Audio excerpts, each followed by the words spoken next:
Boa noite, todo mundo. Bom, vamos focar aqui então, porque é uma live importante. Ontem, hoje vocês viram que eu apareci, não? Hoje eu tava trabalhando à tarde lá no estúdio, eu falei assim, e comecei a ler umas estatísticas muito doidas. Aquilo ali ficou na minha cabeça. Falei, vou fazer uma live agora. Fiz uma live 3 horas da tarde. Se vocês não assistiram, assistam depois. Ficou bem melhor. Ficou bem legal. E hoje nós vamos trazer, quero falar para vocês, ontem a gente falou muito de exames, de como que a gente avalia fadiga, como que a gente associa com biogênese mitocondrial. E hoje eu queria fazer algumas associações, principalmente a questão de valores, de referência. Porque a gente fala muito de referências. Mas o que é realmente isso? Então, a gente vai colocar alguns exemplos para vocês entenderem e a gente conseguir colocar em prática. Eu vou convidar de novo o Ramon e a Luana, deixa eu ver se eles estão aqui, que eu já vou chamar eles para nossa live. Ramon está, então bora lá. Deixa eu ver se eles já vão entrar. Eita! Oi! Vocês estão de coberta na perna? Com certeza. Nossa, que frio é esse, gente? Tá muito frio hoje. O povo tá me elogiando. Ah, você tá chique, não sei o que, foi chique. Vocês não estão vendo cobertorzão aqui na perna. Aqui, ó. Gente, que isso? Meu Deus, Tá que fácil, frio não. é esse? Nossa, o povo que tá lá no Nordeste deve estar pensando assim, nossa, que frio é esse que esse povo tá passando? Eu levantei de manhã, meu cachorro não teve nem coragem de sair da cama, ficou ele lá. Não, aconteceu comigo também. Aconteceu comigo. Eu acordo, eles vêm, pulam em cima de mim. Hoje eu acordei, eles olharam assim pro lado e fico os três, um em cima do outro, eu jogo duas cobertas e se enrolam, nem chegaram perto de mim. E a gente tá tudo de uniforme aqui, né? Pelo jeito. Gosta sim. Arthur, você passou um dress code da live hoje pra Luana e pro Ramon? Ah, porque tá todo mundo de preto aqui nessa live. Iguaizinhos. Ai. Bom, vamos trabalhar então, turma? Obrigado de novo. Bora lá. Vocês estão aí pela doação do tempo. E hoje eu fiz uma live de tarde. Eu tava trabalhando e me veio umas coisas que eu precisei dividir com todo mundo. Abri, fiz uma live e já prometi para eles que a gente ia dar vários exemplos aqui hoje, que a gente ia contextualizar bastante para todo mundo entender. Bom, vamos lá.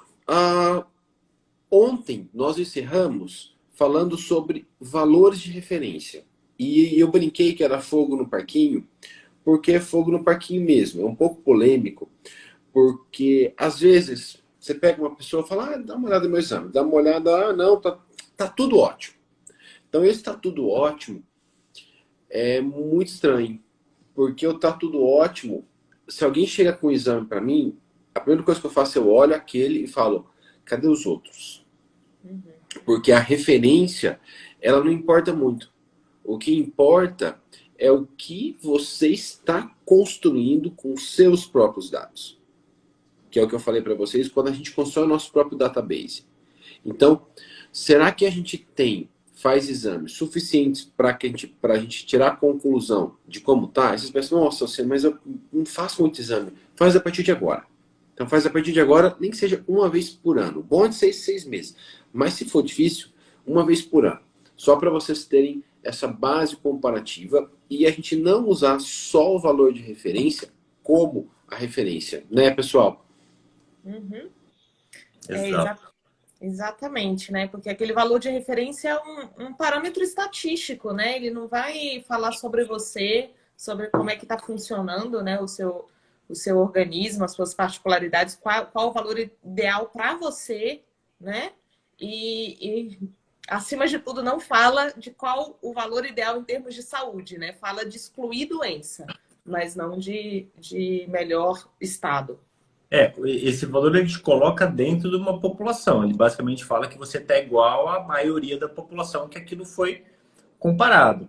Mas ele não consegue avaliar, por exemplo, até porque a gente vê muita gente com um monte de sintoma com valor tudo normal dentro da normalidade.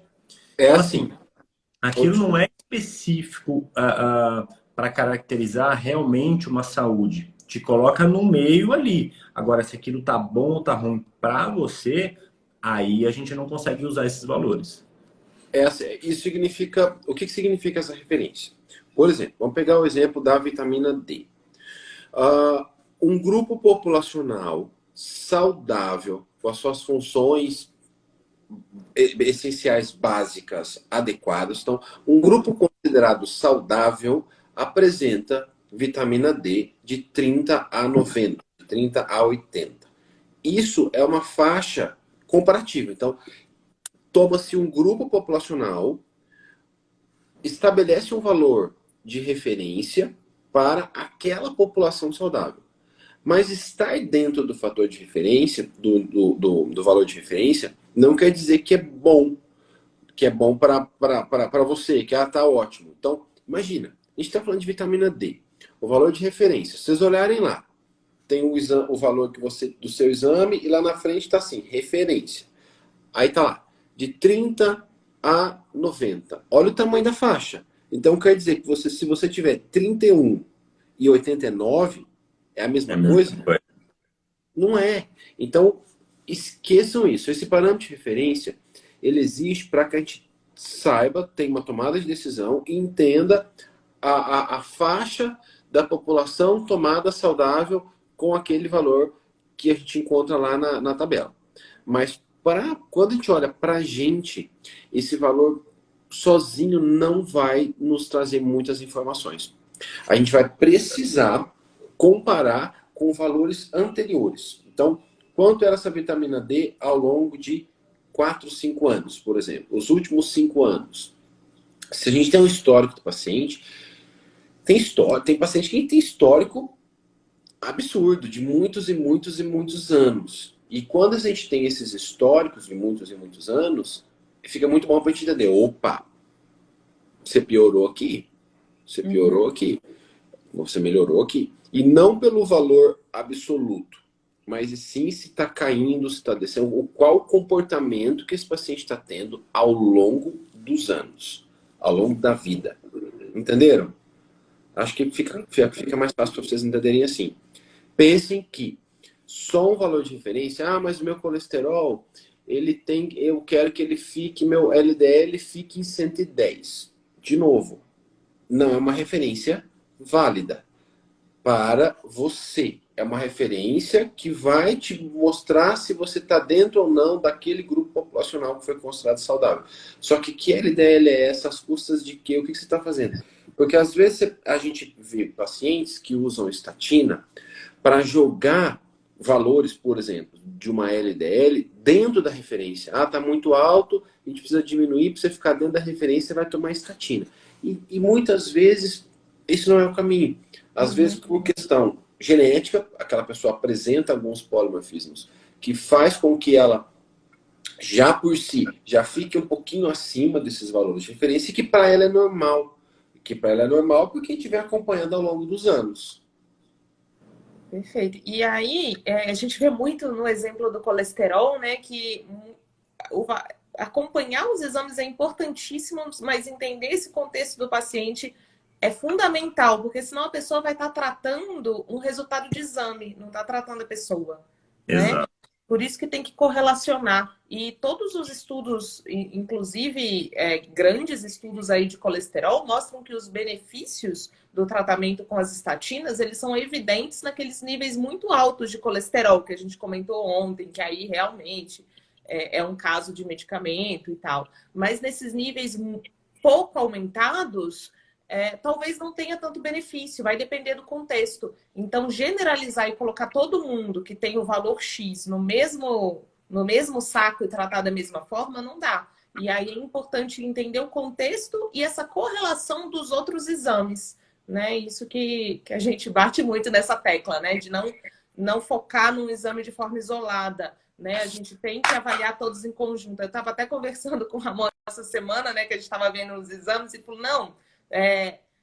às vezes, né, tem que falar com o paciente, a gente vai ver quando chegarem todos, porque às vezes a pessoa fica agoniada porque chegou 3 resultados exato.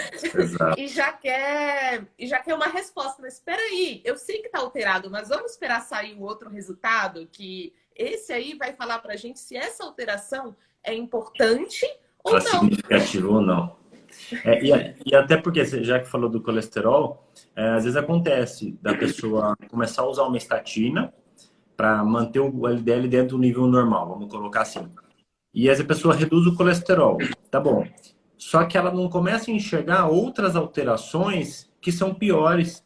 Por exemplo, a pessoa começa a usar a estatina, reduz o colesterol, mas não está usando o hormônio, não está olhando o hormônio dela que está caindo, não está olhando a função mitocondrial que caiu, a lipoproteína dela vai subir por causa da estatina, porque você está reduzindo o colesterol total. Então, assim, às vezes você mexe numa coisa para tentar melhorar, sem olhar o restante, e você está piorando várias outras funções metabólicas. Por isso que é importante nunca avaliar um exame isoladamente. E olha que interessante, a Michele Daiane escreveu o seguinte aqui, ó. Nossa, eu tenho endometriose, minha vitamina D estava 16, subiu para 26. Estou com Covid pela segunda vez. Até rimou, ó. 26 está com Covid pela segunda vez. Mas o que acontece é o seguinte, Michele, vamos usar seu caso aqui, o seu exemplo que você colocou aí para todo mundo. Só o fato de você ter uma endometriose, vamos começar pelo começo aí, já é um sinal que existe um processo inflamatório exacerbado, tá? Então já existe isso. A endometriose é um sinal de que uma inflamação ali de baixo grau já cometeu alguma coisa. Segundo, a vitamina D era 16, ela passou para 26. Isso é um histórico bom. Então você pensa, nossa, já foi 16, hoje está 26. Que eu poderia falar assim, Michele, você está doida? Vitamina D de 26? Mas você fala assim, Luciano, já foi 16. Ou seja, está melhorando. Está melhorando. Então, esse 16 aqui, ó, é um ponto de corte para a gente entender que num período mais inflamatório da sua vida, né, ele foi o ponto de partida. E agora, a ideia é, você vai continuar fazendo as suas estratégias para ela aumentar, passar de 40, de 50, quem sabe. Só que, como você está com Covid, o risco dessa vitamina D cair agora de novo é alto. Porque a vitamina D ela é consumida muito nesse processo. Então, talvez você tenha que buscar auxílio profissional, tá, Michele? Que a gente tá fazendo algumas análises só com o que você colocou aqui. Mas só por esse motivo, você já teria que aumentar um pouco a ingestão de vitamina D e de antioxidantes, tá? Eu gosto muito nessa condição que você tá, da associação da vitamina D com própolis, vitamina D, própolis e quercetina. Então, porque não pensa só na vitamina D. Porque o própolis e a quercetina, pelo conjunto de fenólicos que são, a quercetina é um composto fenólico muito importante, eles fazem o quê? Eles vão diminuir o evento oxidativo para fazer o que a gente explicou ontem, para essa vitamina D subir um pouquinho, senão ela é muito consumida no processo. Então, vale muito a pena você investir por esse lado e tentar suplementar a vitamina D. Espera um pouco, não faz exame agora, porque pode dar um pouquinho de desespero, né? Falar, nossa, caiu de novo. Faz bonitinho, daqui uns 3 meses você repete e vai perceber que essa vitamina D vai começar a ser responsiva. E vai começar a responder positivamente. E aí você vai perceber que a sua referência é você. Porque você vai lembrar como era. Por que você estava com ela com 16? Como era quando ela estava com 16, quando ela estava com 26? Porque sempre tem que ser contextualizado. Quando você tinha 16, como que era o teu estilo de vida? Hoje que tem 26. Amanhã que vai ser 50, como que vai ser seu estilo de vida? Então isso tem que ser sempre avaliado para a gente ver onde é que está errando, onde é que está acertando. Perfeito. E é bem isso mesmo de comparar com esses resultados, e às vezes os pacientes têm essa ideia, né, de que às vezes está tomando a vitamina D e não está subindo. Por que não está subindo? Aí, será que a vitamina D não está funcionando, né? Então, é bem esse contexto mesmo. Ó, a Jussara escreveu assim, ó. Minha vitamina D deu 30. O médico disse que está boa. Fiquei na dúvida. Tem 55 anos. Boa, boa, né, Jussara? Poderia estar melhor. Mas a gente tem que entender, para saber qual é o valor ideal para você, é entender o seu contexto também. Se a gente tem alguma doença, se a gente tem algum sinal de inflamação, né? Algum sintoma que vale a pena subir ainda mais, né? O valor ideal vai depender. Então, numa pessoa que está tudo bem, que a saúde está 100%, a gente tem uma vitamina D ali entre 40 e 50, tá tudo bem. Mas uma pessoa, por exemplo, com uma doença autoimune, com uma doença inflamatória, vale a pena a gente subir mais um pouco ali para em volta de 70 até 80, né? Então, depende um pouquinho desse contexto. Mas 30, acho que vale a pena aí dar uma reforçada, independente do contexto, né? Tudo bem. E sempre importante, né, Lu, nunca olhar a vitamina D de uma forma isolada. Eu, particularmente, até no processo inflamatório, para quem tem autoimune, olhar para a vitamina D, que é a tradicional, que é a 25 vitamina D, olhar para 1,25, para ver se não tem uma discrepância muito grande entre as duas, que isso pode ser um marcador de processo inflamatório. Quando essa relação fica muito grande, acima de 2, por exemplo, então você tem lá a vitamina D 25 de 30 e a vitamina 1,25, vitamina D em 80, é uma discrepância muito grande. Eu estou buscando uma relação próxima, 1 para 1, por exemplo. Então, 50 dá 25 hidroxivitamina D para 60 dá 1,25. Então, isso me mostra um equilíbrio um pouquinho melhor.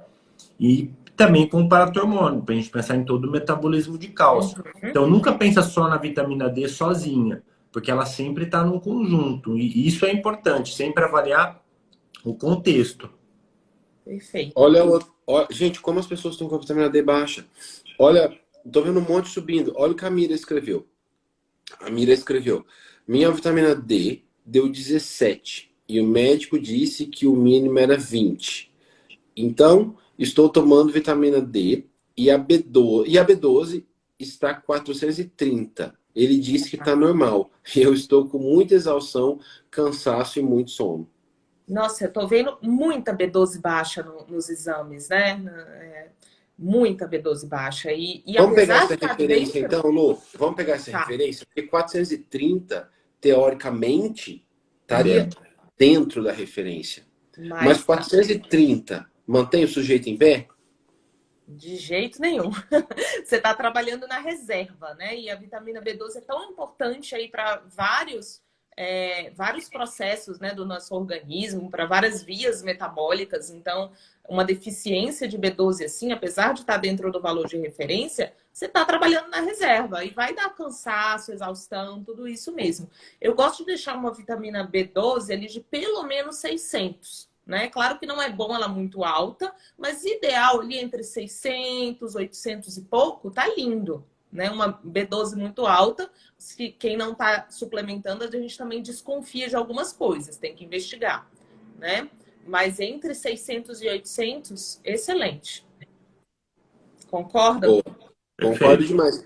E muitas vezes a gente consegue isso fazendo a suplementação da vitamina B12 metilada. Então é importante a gente sempre usa a forma metilada, gente. Vai ser mais assertivo e não tem efeito colateral se vocês usarem dentro da dose de 300, 400, até 500 microgramas, MCG.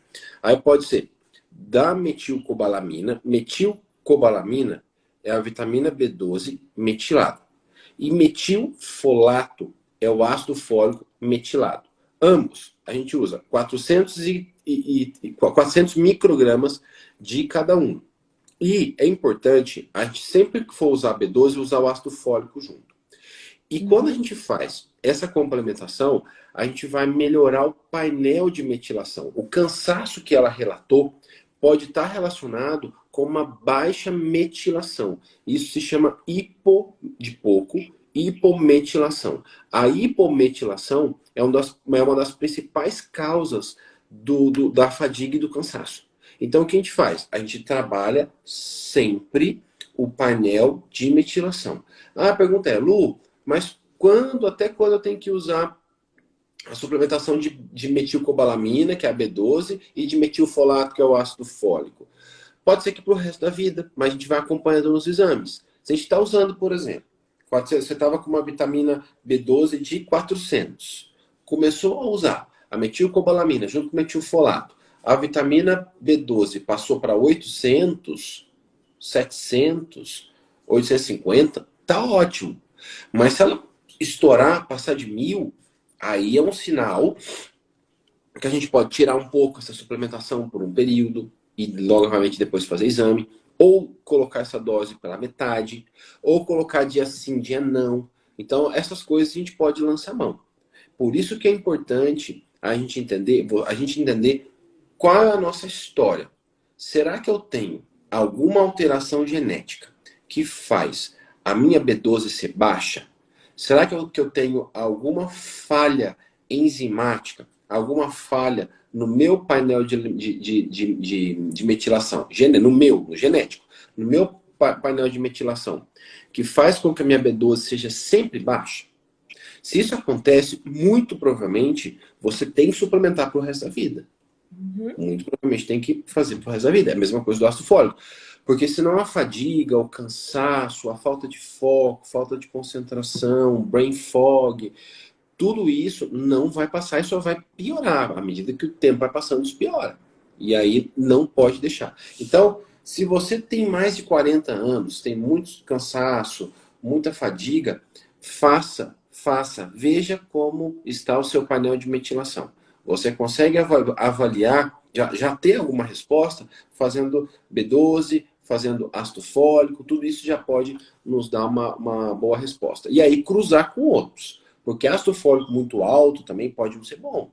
Pode ser que você não está metilando. Tem muito ácido fólico livre. Isso não é interessante também. Então a gente precisa entender o que está acontecendo comparando com outros parâmetros. E aí vocês entendem, quando a gente fala da referência, que 400, que foi que a Mira colocou lá de exemplo, 400 está dentro da referência.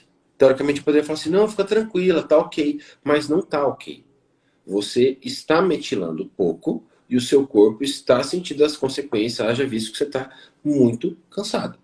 Então, não se contente. Ah, não, tá bom, ok. É muito fácil, gente. Se vocês forem numa farmácia convencional, vocês vão lá encontrar lá metilfolato e metilcobalamina lá, já nessa dose que eu falei, pronto para tomar. Pronto para tomar. A Equalive tem um que chama... Como que chama, Ramon? O da Equalive mesmo? Lembra, Lu? Ixi. Arthur, como que chama o metilfolato da Equalive mesmo? Folatos. Olá. Esqueci. Eles têm um que chama Tá folatos. facinho, né? Hoje em dia tem tudo. Luna, qualquer farmácia tem. Pois Pra gente que atende paciente e faz manipulação, a gente manda manipular. A gente manda manipular na farmácia, já coloca dentro das fórmulas. O que não pode é ficar sentindo a fadiga desse jeito, que o negócio é tão bobo de resolver. Não é? E aí? Geralmente as soluções das coisas são muito simples, né? A gente é que complica demais. Por isso que, gente, ontem a gente falou, hoje eu vou reforçar aqui para vocês, não deixa de fazer nosso curso de exames não, tá? Porque aqui a gente tenta explorar ao máximo e aqui é para todo mundo. Se você fizer um curso, você se aprofunda. Se você não está em condição de fazer curso, não é a hora de fazer, vocês vão aprender com a gente do mesmo jeito. Vocês vão aprender no Instagram, vão aprender no canal, qualquer lugar, nos cursos que vocês se encontrarem, vocês vão aprender. Mas se você quer aprofundar no assunto, quer entender mais, quer colocar em prática, faça o nosso curso. As inscrições estão abertas. Abriram ontem. Vou aproveitar para agradecer o mundaréu de gente que se inscreveu, que está mandando mensagem para a gente. Obrigado pela confiança. Vocês vão gostar muito do curso. E é de um valor financeiro que a gente fez para que vocês conseguissem realmente fazer esse curso e de uma forma didática para que você conseguisse aplicar na sua vida. Então, não deixa de fazer não. Sei que muita gente que está aqui já está fazendo o curso de exames, mas quem não fez ainda, quem já fez, muito obrigado, fica firme, a gente se vê lá. E quem não se inscreveu, pode se inscrever, que as inscrições estão valendo. Para leigo, sim, viu? A Eclair colocou, para leigo também, principalmente, para todo mundo. O curso, ele existe para que as pessoas aprendam de uma vez que referência não quer dizer muita coisa, quais são os exames que tem que ser feito, como que vai fazer uma avaliação inflamatória da saúde óssea, como vai fazer uma avaliação, uma avaliação eficiente das lipoproteínas de colesterol, da saúde cardiovascular, é muito completo. E se as aulas já começaram, então as aulas já estão lá disponíveis, você se inscreve, você já abre, você já assiste. E como o curso é vitalício, não tem data, prazo para fazer, vocês vão fazer na velocidade de vocês. A única coisa que eu dou de dica é comprar um caderno, porque é muita informação e as coisas começam a se perder. Porque às vezes tem gente que bota no ouvido enquanto está treinando. Pode até fazer isso, mas quando tiver um tempo, senta e anota. Mais importante, uma dica que eu sei que tem muita gente fazendo. Pega os seus exames antes de qualquer aula. Toda aula a gente começa e fala, tá com o exame na mão? Porque é muito importante que vocês façam isso, tá? Vocês vão pegar os exames de vocês, os históricos, se vocês tiverem, vai colocar na frente uma caneta. E vai assistir a aula. E aí vocês vão riscando, vai olhando os valores que a gente vai falando, vai fazendo as comparações que a gente está fazendo.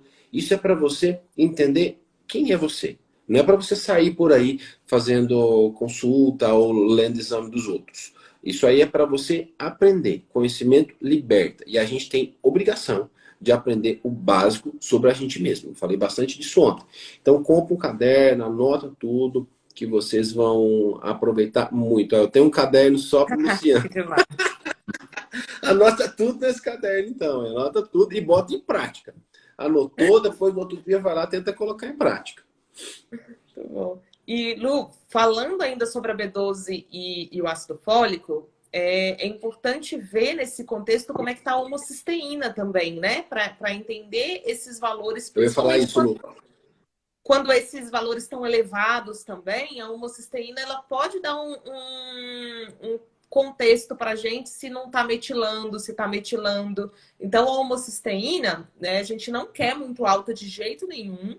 Considero ali até 8, né, o ideal. Mas a gente também não quer aquela homocisteína lá no pé, abaixo de 5, né? Porque aí também indica que alguma coisa não pode estar faltando, alguns aminoácidos, né? Sulfurados, que impactam também nessa cadeia de metilação.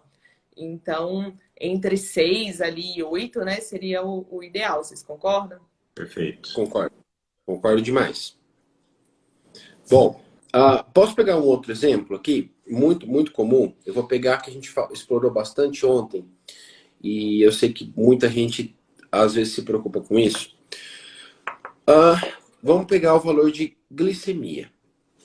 Muita gente fica apavorado quando a glicemia bate 101. Não é nem 100. Meu Deus, minha glicemia está 101. O que está acontecendo comigo? Então, isso é uma coisa muito comum. A gente vê, às vezes o paciente manda e-mail. Então, não precisa ficar desesperado, que a gente vai ajudar aqui agora. Então, vamos falar um pouquinho para eles dessa coisa da glicemia e quais são as relações que a gente faz e como que a gente trabalha essa questão da referência quando se pensa em glicemia. Então, vamos Quem lá. está com a glicemia alterada aí, levanta a mão. Eita, isso é tão comum. A glicemia de jejum, né, é um exame super prático de fazer, né, super acessível, mas fala pouca coisa pra gente. Fala só como é que estava a glicemia da pessoa naquele dia específico de jejum, né? Então a gente tem que considerar o que ela comeu no dia anterior, qual o tempo de jejum, se ela não ultrapassou, não fez o jejum completo ou não ultrapassou esse jejum, né?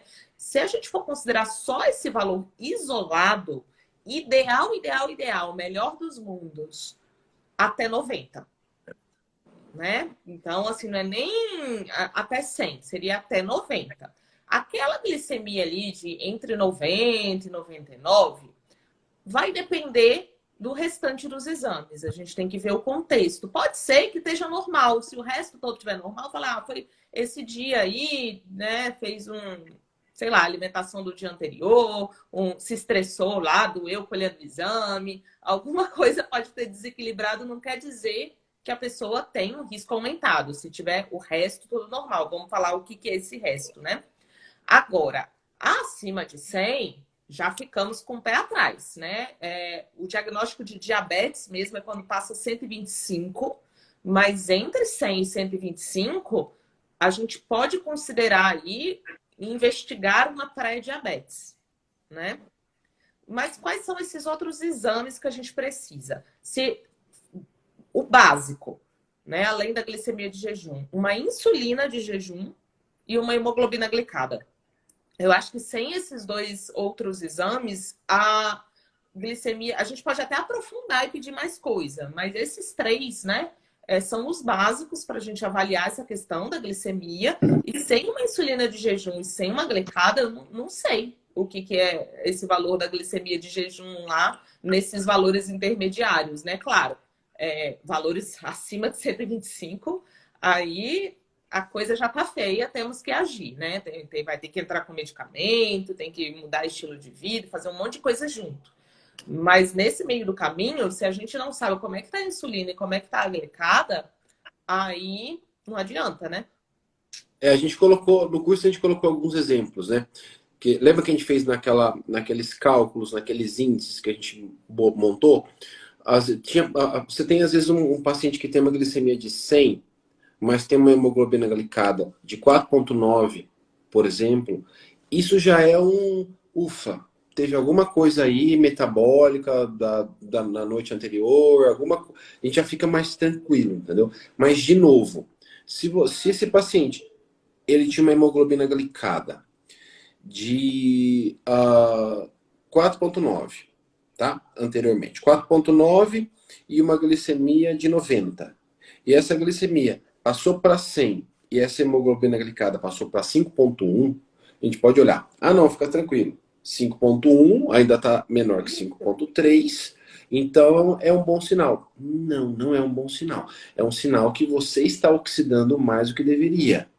Porque a glicemia subiu e a glicada também subiu. Ela continua dentro, mas para a gente já é um alerta. E é isso que eu quero que vocês fiquem muito atentos e sempre com os exames, sempre buscando essas informações, porque a gente pode acompanhar. Começou a subir, opa, isso aqui não é para subir não, vamos abaixar.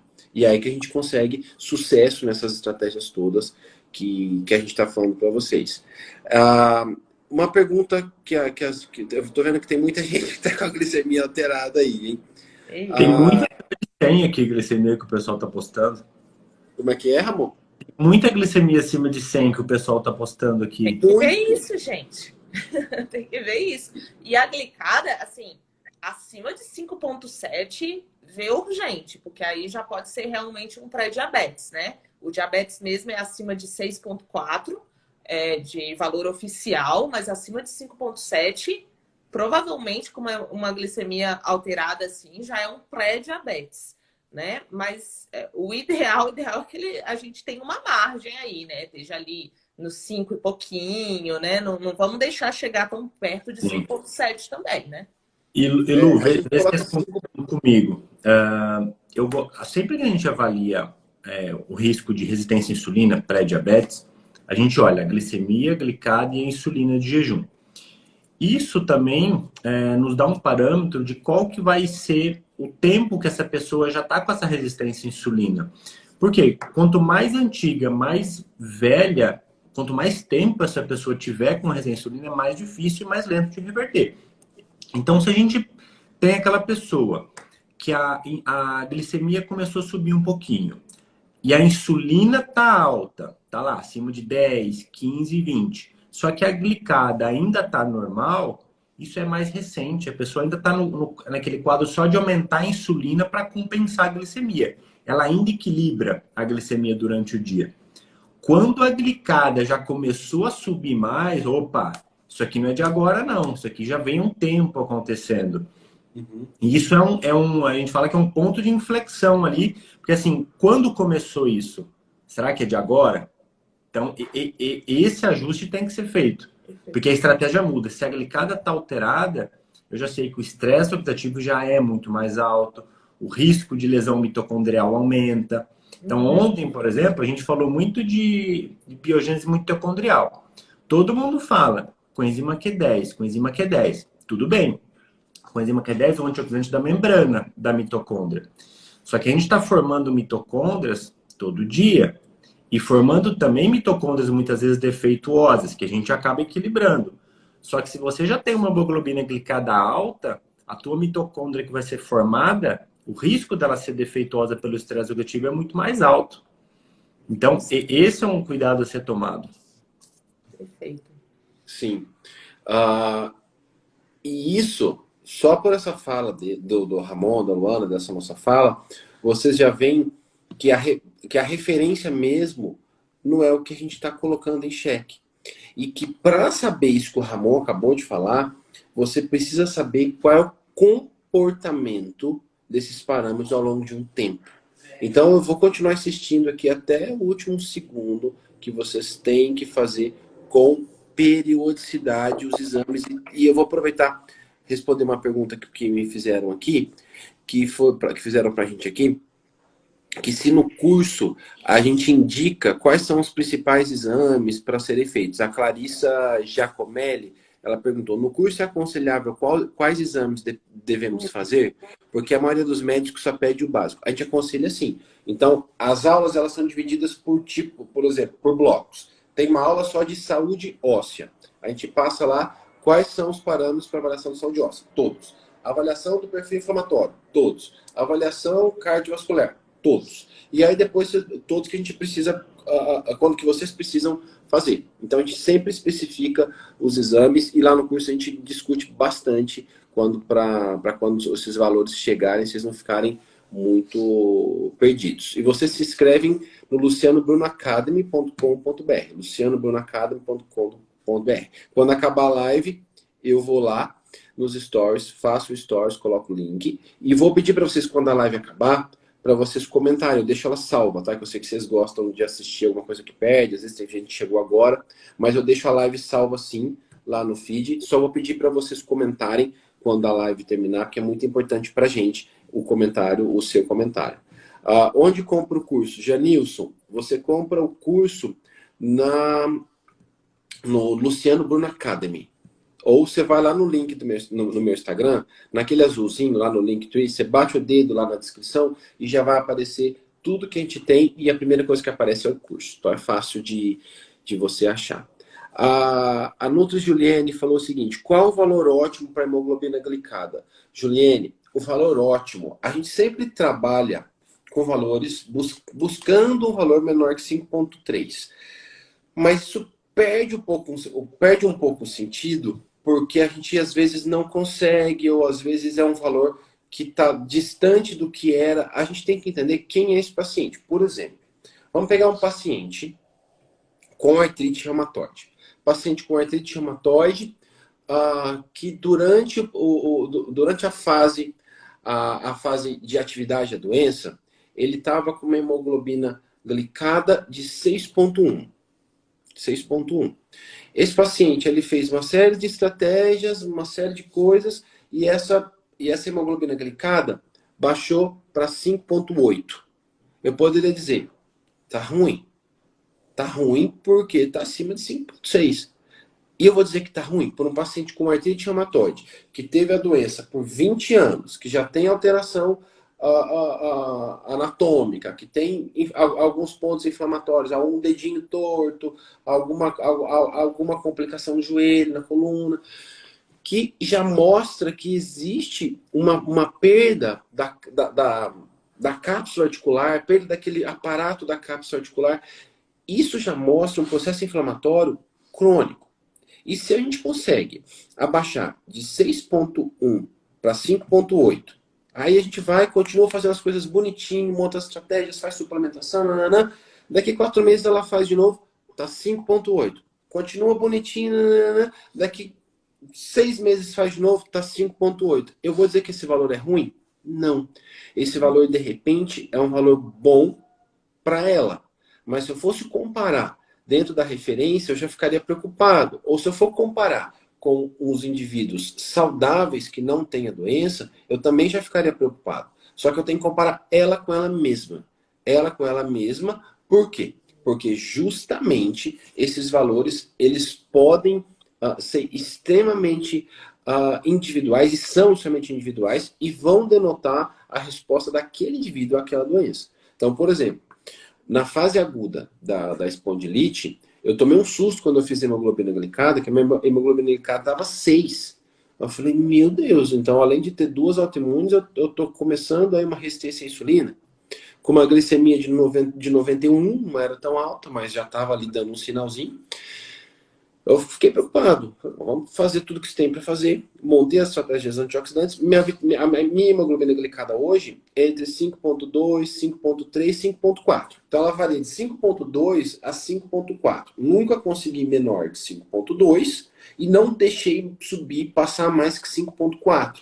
Então se eu consigo manter ali 5,2, 5,3, 5,4, eu estou feliz. Sem estresse demais. Mas se for para 5,5, alguma coisa eu estou perdendo a mão. Entenderam? Isso é o que é importante para mim. É isso que vocês têm que achar nos históricos de vocês. Se não tem histórico, começa a construir a partir de agora. Legal. Lu, assim, uma coisa mais fácil, acho que para as pessoas irem entendendo como comparar os exames nessa parte metabólica é quando elas entendem de onde surge, né, o processo. Naquela aula lá de perfil metabólico, a gente dá aquela sequência de eventos para chegar num diabetes, né? Onde que começa. Então, tudo vai começar lá com a resistência à insulina, né? Muito antes disso, que ela primeiro começa lá no músculo. E o que seria, Lu? Fala para eles, só para eles Tá. entenderem, o que seria um painel, né, em números que a gente veria e fala, ó, aqui tem um caso de resistência à insulina. Porque às vezes a gente tem resistência à insulina e nem sabe. Então, explica para eles mais ou menos o que pode ser. De novo, é muito específico e é uma comparação com ao longo do tempo. Mas a gente pode exemplificar aqui para vocês. Vamos lá.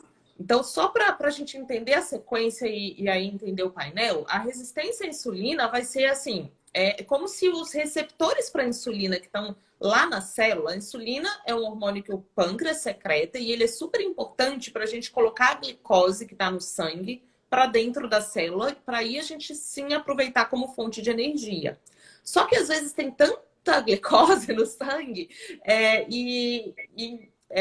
é preciso produzir tanta insulina para colocar essa glicose para dentro que os receptores de insulina da célula, eles vão criando uma resistência, como se eles fossem ficando defeituosos. E aí eles não conseguem exercer o trabalho deles. E aí o pâncreas tem que produzir cada vez mais insulina para colocar aquela mesma quantidade de glicemia para dentro da célula. No comecinho do processo, a gente até dá conta de manter uma glicemia dentro do normal às custas de uma insulina aumentada. Então, a gente aumenta a produção de insulina para poder fazer o mesmo trabalho que fazia antes. E aí a glicemia fica perfeita, você não vê alteração nessa fase. Então, é uma fase extremamente silenciosa, que se você fizer lá o exame de glicemia de jejum, vai dar completamente normal. E a hemoglobina glicada também dá completamente normal. Mas você já pode ter uma resistência à insulina. Isso começa primeiro lá no músculo, né? Depois passa para o fígado, né? As células do fígado se tornam resistentes. Nessa fase começa a formar a esteatose hepática, que é a gordura do fígado, né? Acho que as pessoas estão ficando mais preocupadas com isso. Eu vejo que tem muita gente chegando, eu estou preocupada que tem gordura no meu fígado. Mas assim, se a gente já tem uma hemoglobina glicada alta e uma glicemia alta, é certeza que você tem gordura no fígado. Não precisa nem fazer ultrassom para confirmar. É isso que eu falo, precisa nem de ultrassom. Nem de ultrassom. A gente pode pedir ultrassom só para você olhar e falar, tem mesmo, e vão me preocupar mais com o fígado agora. Mas nem precisaria, tá? Tipo, você fala assim, né, Luana? Você fala assim, eu vou pedir um ultrassom para ver só a classificação, tá? É só para 1, 2, isso. 3 ou 4. Para a gente ver a gravidade do problema. Mas que tem gordura nesse fígado, já tem, é certeza.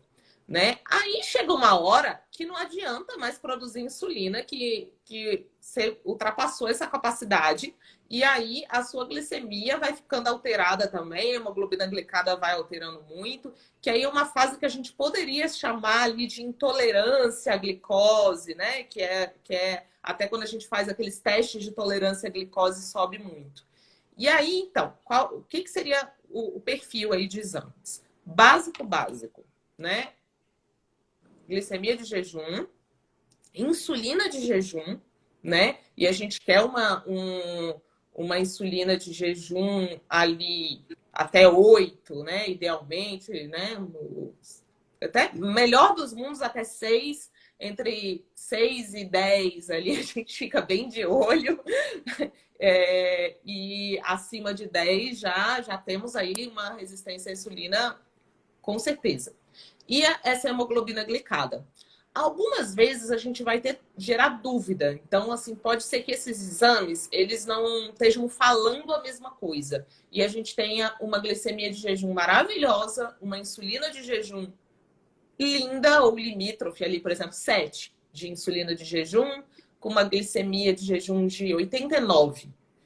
Só que com uma hemoglobina glicada alta. Então, o que está acontecendo, né? É estresse oxidativo? Ou será que essa pessoa está fazendo pico de glicemia e de insulina após a alimentação?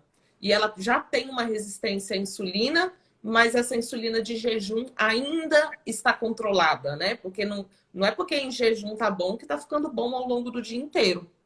E aí entram outros exames que a gente pode fazer, né? Eu gosto, né, nesses casos de dúvida, de fazer uma curva de glicemia e de insulina, né? Que é aquela que você mede em jejum, mede ali depois da alimentação ou depois de consumir a dextrose, que é aquele líquidozinho horroroso que eles servem no laboratório, né? Que é uma glicose ali para dar uma subida.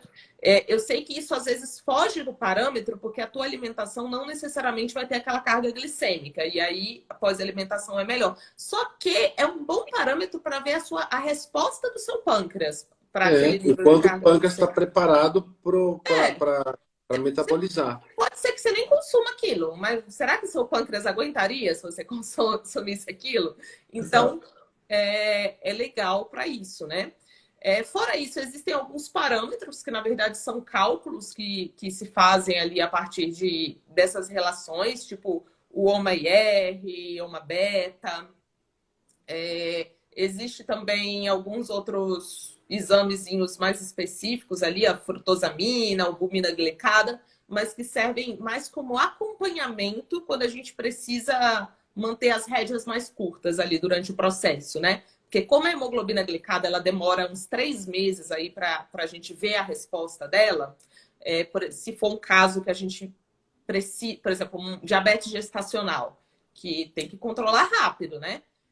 Aí uma frutosamina pode ajudar bastante nesse processo. Não vejo muita utilidade de pedir frutosamina em quem está bem e em quem não temos urgência nesse caso, porque... Você vai ver a pessoa daqui 4 meses, você vai pedir uma frutosamina para quê, né? Então, pra quê? Pede uma glicada. Né? Porque tem gente que gosta também de florear o pedido de exame e pede um monte de coisa aqui. Olha que meu pedido de exame costuma ser bem generoso, bem grande, mas tem gente que... Nossa, a Luana, quando pede exame de sangue para mim, eu já vou até preparado. A moça lá no laboratório fala: tá tudo bem? Tem alguma coisa? Você quer que eu troque de braço? Fala, não, pode ficar acostumado. Tem economia do exame. E eles ficam curiosos, não perguntam assim nada, assim, pai, o que você tem? Aí ele fala assim: essa médica que pediu esses exames pra você, ela trabalha com o quê? Tipo assim, Ai, que horror! Minha mãe uma vez me ligou do laboratório: olha, se eu não estava anêmica, saiba que agora eu fiquei. Eu falei: ai, que exagero. Uns tubinhos de nada. Minha mãe é paciente da Luana, gente. Minha mãe é a paciente mais certinha da Luana, minha mãe. E a minha mãe já teve uma hemoglobina glicada muito alta. E hoje a hemoglobina glicada dela tá super normal. Só que ela vai fazer exame. Aí geralmente o Arthur leva ela para fazer exame. Aí ela volta com uma sacolinha lá do laboratório, com suquinho, pão, bolo. Fala: mãe, mas tem que comer mesmo tudo depois que sai do exame? Jesus, mãe. Ela fala: claro, tirou 21 tubos meus, tem que comer, senão eu vou desmaiar. Ai, que horror. E assim é. Mas assim, isso a gente vai fazer a cada 6 meses, 8 meses, uma vez por ano. E não tem problema nenhum. Deixa eu responder uma pergunta aqui da Kate Barros. Ela falou assim, ó: meu médico disse que meu exame de vitamina B12 estava boa.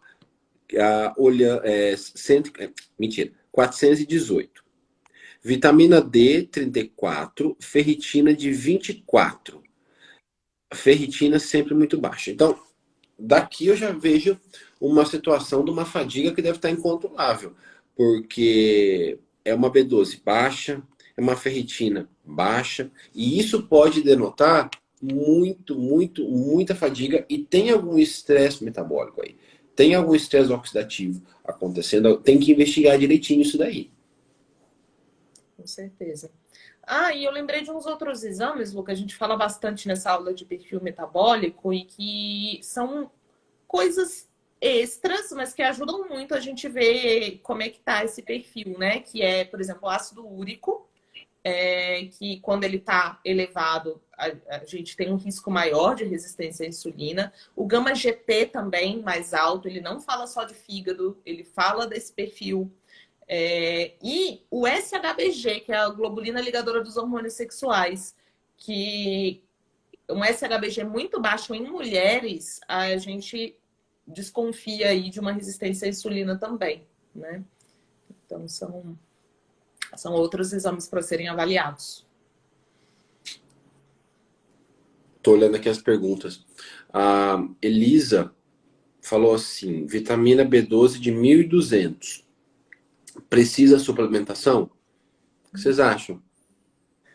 Não, e assim, se você não está suplementando, ela está bem alta, né? 1.200 não é um alto estratosférico, mas está alta, né? Não é um alto que estaria normal, tipo, sem suplementação.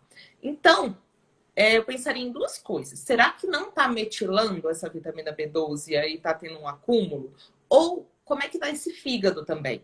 Porque quando a gente não está com uma detoxificação legal, né, um fígado que não está funcionando 100%, e aí pode ser que, por exemplo, o TGO, TGP estejam lindos, tá? Isso não quer dizer que seu fígado está 100%. Tem gente que me chega com um exame de TGO e TGP, olha só, eu estou bebendo 3 vezes por semana, mas meu fígado está lindo, TGO e TGP. Eu falei, isso daqui quer dizer só que o seu fígado não está morrendo. Que ele está lindo, ele não está.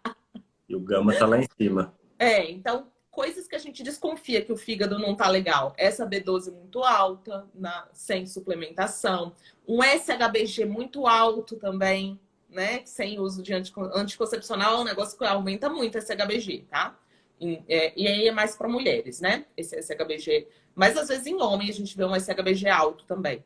Muito alto, não tá fazendo nenhum hormônio que possa estar contribuindo para isso. Como é que tá esse fígado, né? Porque é uma forma o fígado se protege travando ali algumas vias, né? E aí a gente tem esses aumentos. E gama-GT também, né? Alta. E gama-GT não é outra coisa que os valores de referência, eles são muito meio que permissivos, né? Sei lá, eu acho que é 35 ou até mais, né? 35 a 40, se não me engano. O valor de referência. Tipo, o valor máximo. E, gente, um gama GT de 35, ele tá muito alto, né? Nossa, a gente quer ali meu Deus. até 20 e pouquinhos, né? Seriam até... Não pode, meu Deus, não pode passar de 20. Então é uma referência muito estranha. Esse é um exemplo de uma referência que a gente praticamente nunca vai seguir. Porque o que acontece tem que ser baixo, porque ele é um indicativo principalmente de falha de processo de detoxificação. Então, ele é um excelente indicador de falha de detoxificação. Então, se você pega, por exemplo, uma alteração de gama-GT e uma B12 alta demais a conta, isso até a Kaline escreveu aí, não, gente, ela escreveu para a pessoa que falou, devo suplementar? Ela, não, é um clássico, é uma inflamação clássica. E pode denotar, sim, uma falha do processo de detoxificação, principalmente bioconversão, e isso pode trazer muita complicação hepática. Então, pode ser um marcador muito importante. De 150, gente. Vocês estão com um gama-GT alto. Aí tem que investigar esse fígado, tá? Mas o ideal é até 20, né? Então, tá alto demais. Tem que investigar isso aí, tá? Só o exame isolado, ele não nos diz muita coisa, mas investiga isso daí, repete esse exame. Primeiro repete. e depois vai começar a investigar o porquê que isso pode, se realmente for esse valor em torno disso, investiga. Tenta muito alto. Bem alto. A minha gama GT já foi 212. Hoje está 90, falou a Fernanda. Ó, um exemplo aqui de uma gama GT que estava péssima e foi para ruim. 90 não tá boa, mas dependendo qual é o gatilho para isso. Então, dependendo para ela, é isso que é importante, gente. Ó, obrigado por esse exemplo, Fernanda. Porque você pega uma gama GT de 212 que foi para 90, melhorou absurdamente, tá muito bom. O caminho que você está tomando aí tá dando certo. Então, vamos ver até onde você consegue chegar, o mínimo que você consegue chegar. Isso também é muito individual. Uma outra coisa que eu acho que vale a pena a gente falar um pouquinho, né, sobre os valores de referência e que causa muita polêmica é tireoide, né? O que vocês acham? Nossa, Sim. Principalmente o TSH. O TSH, que eu até esqueço qual é o valor de referência do laboratório, né? Porque eu não trabalho com ele. Eu acho que 4,5, se não me engano, é o máximo do laboratório. Não, é um negócio absurdo. É um negócio absurdo. É um negócio absurdo, que a pessoa já tem que estar pedindo socorro. Então, assim, TSH, valor ideal entre 1 e 2,5, né? Perfeito. E chamando a atenção, Lu e Lu, né? Eu falo Lu é os dois. Mulheres gestantes ou tentantes, TSH 2,5 ou mais, um pouco, que ainda é dentro do normal, aumenta muito o risco de aborto. Então, assim, toma cuidado, porque TSH para tentantes começou a chegar a 2,5, tá alto. Merece intervenção com o médico com toda certeza. Isso, perfeito. E também não é bom aqueles TSHs muito baixos, né? Que a gente tem visto aí algumas pessoas que elas querem manter um TSH muito baixo, focando em emagrecimento, em performance e coisa assim. Isso não é legal a longo prazo, né? Isso aumenta o risco. Então, aquele TSH menor, tem gente que vai ter naturalmente um TSH ali de 0,9 e com T3 livre, T4 livre normal, tá ok. A gente pede os anticorpos, né, para ver se tem alguma autoimune, não tem. Tá tudo ok, né? É um perfil ali da pessoa, né? Ainda tá até dentro do valor de referência do laboratório e tá muito próximo ali do que a gente considera ideal. Mas não vale a pena artificialmente manter TSH menor do que 1, tá? Isso aumenta risco cardiovascular, isso destrói osso, né? Aumenta risco de osteopenia, de osteoporose, perda de massa óssea. Não é legal também, né? Olha uma pergunta muito interessante aqui que a Emily fez. Por que os laboratórios usam esses parâmetros que não devem ser seguidos? Emily, os laboratórios não estão errados. É porque é o que a gente falou no início. Esses parâmetros, eles são faixas. Tá? Por exemplo, da vitamina D que a gente deu exemplo. De 30 a 90. Então, 31 é igual a 89? Não é. Não tá tudo no mesmo... A gente não pode jogar tudo no mesmo saco. Só que cabe a nós, profissionais, e nós que fazemos os exames, cabe a nós fazermos a nossa interpretação e comparar com a gente mesmo. Então, o padrão de referência é para a gente entender como é o comportamento em uma população que se diz saudável. Tá errado? Não. Tá errado é você seguir exatamente o que está ali e falar que tá bom só porque está ali dentro. Então, às vezes quando você fala, tá ótimo, geralmente isso é preguiça. É preguiça. Fala assim, mas os médicos não sabem. Sabe sim. Então, a maioria que não quer, não está fazendo de boa vontade. Porque sabe, que aprendem muito bem isso. Então, e se não aprender, tá em tempo aí de aprender. E o que acontece é, você quando tem uma referência, seja lá qual for o exame que for, você sempre vai comparar com o seu histórico. A gente falou isso no início, com o seu histórico. O parâmetro de referência do laboratório é só para a gente ter uma noção de como é o comportamento das pessoas saudáveis. É uma faixa, tá? Então, não é que o laboratório faz errado de usar aquilo. Cabe ao profissional trabalhar o exame do paciente. Só que isso muitas vezes não é feito. Não, tá tudo ótimo, tá tudo maravilha. E não é, a gente demora um tempão para ler, né, Ramon, Luana? Demora tanto para poder fazer uma Faz interpretação. tabelinha, Sim. gente. Faz tabelinha. Não E é da assim, mesma, não. Não dá pra ler e em da, 2 minutos. Não. E da mesma forma que a Luana falou que não tem como avaliar uma resistência à insulina sem a glicemia e a insulina, por exemplo, não tem como a gente avaliar uma função tiroidiana com TSH sem olhar o T4 livre e o T3 livre. Porque a função tiroidiana ela é uma via. É o TSH estimulando a produção do T4 e o T4 sendo convertido em T3. Então eu preciso avaliar toda essa cadeia para avaliar como que esses hormônios se interrelacionam, porque quem controla o TSH é o T3, não é o T4. Então eu preciso desses 3 exames no mínimo para conseguir fazer uma avaliação boa da nossa tireoide. 10. A Aline colocou aqui, ó, meu TSH está em 10. Nossa, é hipotireoidismo, É com muito certeza. alto. Então, hipotiroidismo muito descontrolado aí, Aline. Precisa controlar isso aí. Com certeza. Tem uma pergunta boa aqui, ó. O Caco perguntou o seguinte: quais são os valores? Deixa eu só arrumar meu negócio aqui, que tá entortando, tá me incomodando, eu tenho toque de coisa torta. O Caco perguntou assim, ó. Quais os valores normais de T4 e T3? O que vocês consideram Opa. valores normais para T3 e T4?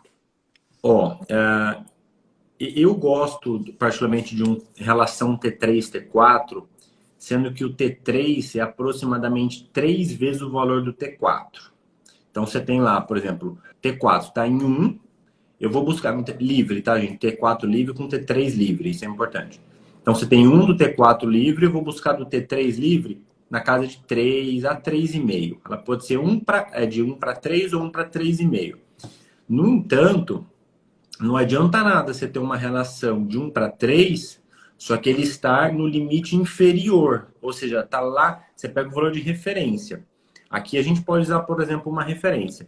Se ele estiver no mínimo, por exemplo, mesmo que você tenha uma relação de 1 para 3, ou seja, você está convertendo o T4 em T3, você está convertendo em quantidade insuficiente. Está abaixo do mesmo jeito. Então, você tem que ter um valor de 1 para 3, só que pegando uma referência do T3, por exemplo, ele é próximo ao terceiro tertil. Ele é próximo ao limite meio para o máximo. Aí você consegue usar um pouco do valor de referência. Mas desde que respeite o valor de 1 para 3, 1 para 3,5. Perfeito. E não quer dizer, gente, que porque o TSH não está até 2,5 que precisa de hormônio tireoidiano, tá? Porque eu acho que muita gente fica com receio, né? Muitos profissionais ficam com receio de diagnosticar o que não está legal nesses valores intermediários, por exemplo, entre 2,5, que seria o ideal, e 4,5, né? Tem uma faixa aí, né? Acima de 4,5, hipotireoidismo, né? Tá acima do valor de referência. Mas nesse intervalo, a gente tem que ver o contexto. O que está acontecendo? Será que está faltando alguma coisa? Né? Será que a gente tem uma autoimune? Né? Então, aí, os anticorpos antitireoglobulina e anti-TPO, para ver se a gente tem um Hashimoto. Ou não tem autoimune. Mas será que está faltando ferro? Está faltando zinco? Está faltando selênio? Está faltando algum nutriente importante para a tireoide? Está faltando iodo, né? E aí, não vamos suplementar iodo errado também, né? Eu já vi perguntinha sobre Lugol. Lugol nunca. Lugol nunca. Então, salvo tratamentos específicos que são feitos muitas vezes até em hospital, né? Porque é para ablação de tireoide mesmo. Mas Lugol de suplementação de iodo, não. Né? Lugol foi feito para outra coisa. Então, ver esse contexto, porque nem sempre a pessoa vai precisar do hormônio, né? Da levotiroxina. Às vezes é uma questão de suplementar alguma coisa, né? Algum nutriente, adequar alguma outra coisa, né? Às vezes alguma alga. Então, de repente, tem estratégias para isso. A gente pode tentar usar o máximo possível as naturais possíveis. E não sei se vocês perceberam a quantidade, várias pessoas, não me perdi aqui porque isso está subindo rápido, que estão com TSH em torno de 0,7 Ah, 107, ou 07 alguma coisa. tá. Aí eu... Oi, Lu, pode falar.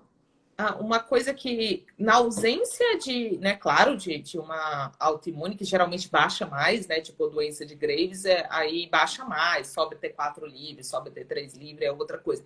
Mas sabe esse TSH ligeiramente reduzido? Geralmente, se a gente vai ver o perfil da pessoa, é aquela pessoa pilhadona, ansiosa, que está num estado ali de alerta constante. E muitas vezes é uma questão de regular isso aí, né? Essa tireoide, ela tá suprindo alguma coisa, né? Tá tentando compensar nela o que não tá conseguindo ali pelo eixo hipófise adrenal, por exemplo. Esse cortisol tá bagunçado. E aí você tá sustentando a energia às custas de hormônio tireoidiano. Então, repara se a pessoa não tá aí num nível de estresse alto, se é aquela pessoa muito agitada, né, muito estressada, esses E, TSHs mais baixinhos. e tem três situações onde o TSH ele é mascarado. Alergias, hipersensibilidades alimentares, inflamação, então pessoas com autoimune ou processo inflamatório aumentado, e o próprio cortisol. Todos esses, eles influenciam mascarando o valor de TSH. Eu expliquei isso direitinho lá no módulo, por exemplo, de tireoide, e às vezes quando a gente regula, por exemplo, o processo inflamatório, o TSH aumenta. Aí às vezes a pessoa fala assim, nossa, minha tireoide piorou. Não é que ela piorou, você só está revelando como ela era antes do processo inflamatório estar exacerbado.